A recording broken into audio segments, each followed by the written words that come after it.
Costa e Silva e companhia se aproveitaram disso. Então, o Lacerda, nesse momento, ainda no governo Castelo, percebe uma combinação de lideranças políticas, algumas até seus ex-correligionários na UDN, para impedir a sua candidatura presidencial. Afonso Arinos foi um dos grandes líderes da UDN, lutou ao lado do Lacerda contra o Vargas nos anos 50. O Afonso Arinos pensa da seguinte maneira, ele diz isso textualmente: eu acho melhor não deixar que o Lacerda seja presidente nesse momento, porque num momento de caos institucional, né, um momento de ruptura institucional, Lacerda se tornaria ditador se ele chegasse ao poder. Então, em vez do Lacerda ser ditador, de uma ditadura imaginária, vamos deixar os militares serem ditadores, né? É um raciocínio lógico do Afonso Arinos e dessas pessoas que fizeram isso. Prorrogaram o mandato do Castelo, né, e o Lacerda se indignou com isso. Houve também um desentendimento na parte diplomática quando o Lacerda foi para o exterior. Lacerda foi enviado ao exterior como uma espécie de embaixador do regime de 64. E ele disse algumas coisas que os franceses não gostaram. Para encurtar a história, os franceses, o Le Monde, né, o jornal de esquerda da França, foi lá encher o saco do Lacerda. O Lacerda disse umas coisas na lata que os franceses não gostaram.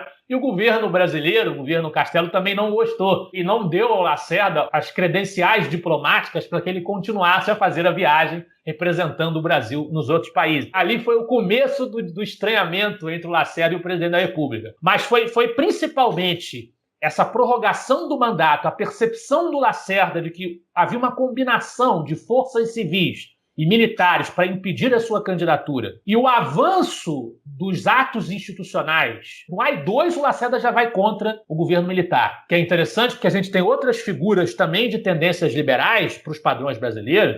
O próprio Eugênio Goudin aplaude o AI-2, né? O Roberto Campos está no governo, então não vai contra. O Lacerda, desde o AI-2, se volta contra. O AI-2 fecha os partidos políticos, estabelece o bipartidarismo, a Arena MDB. Ele começa a intervir ali no sistema eleitoral dos estados. É o começo da arquitetura autoritária do regime, porque no AI-1 você tem só a declaração de que o Comando Supremo das Forças Armadas tinha declarado uma revolução, ou seja, ali já se estabelece a existência de uma força supraconstitucional existindo no país, mas o máximo que ele diz é determinadas pessoas serão, por um período de, não me lembro qual era o prazo, serão caçadas e ponto final.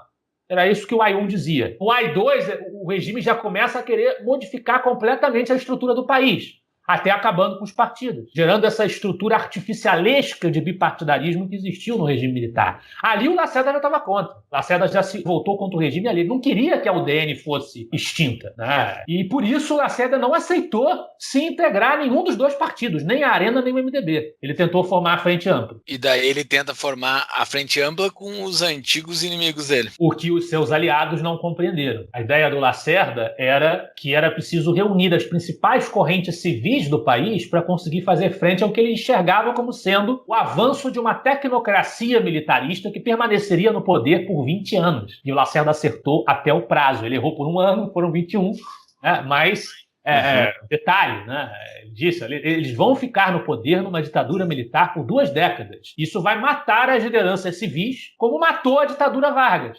Até mais, eu vejo o colapso das lideranças no regime militar como um colapso ainda maior do que aquele que houve no Estado Novo, o enfraquecimento das lideranças civis. Então, o Lacerda, ele já enxergava no que isso ia se transformar e, para ele, isso justificava uma associação com seus antigos inimigos. Só que o enfrentamento que ele fez a esses inimigos, que eram inimigos mesmo dele, encarniçados, Juscelino, até nos finalmente o próprio Jango, era um enfrentamento tão encarniçado, tão essencial para o que o próprio Lacerda representava como figura pública, que os seus seguidores, os seus admiradores, muitos deles não conseguiram entender e acompanhar o raciocínio que ele estava desenvolvendo. Eu acho até, e no meu livro eu também digo isso, que nessa fase, a despeito em primeiro lugar da coragem que o Lacerda teve, porque ele era o único que tinha tudo a perder, era o único ali que tinha direitos políticos a serem caçados e perdidos. E eles já tinham perdido, o JK e João Goulart já tinham perdido o direito político e o Lacerda tinha ainda. Tinha ainda. E ele resolveu liderar esse processo. A despeito dessa coragem e a despeito do mérito do raciocínio que ele fez, de que valia a pena se juntar com antigos adversários, desde que se assumisse o compromisso de que não se voltaria à situação anterior, que foi derrubada em 64. Esse compromisso estava firmado no Pacto da Frente Ampla. Para enfrentar a tecnocracia militar, que na época para ele era um adversário mais perigoso e mais poderoso, ao mesmo tempo eu reconheço no livro que o Lacerda teve, nesse momento, retrocessos discursivos de um ponto de vista liberal. Ele passou a defender, a pelo menos tolerar, as bandeiras mais de um colorido mais desenvolvimentista do JK, por exemplo.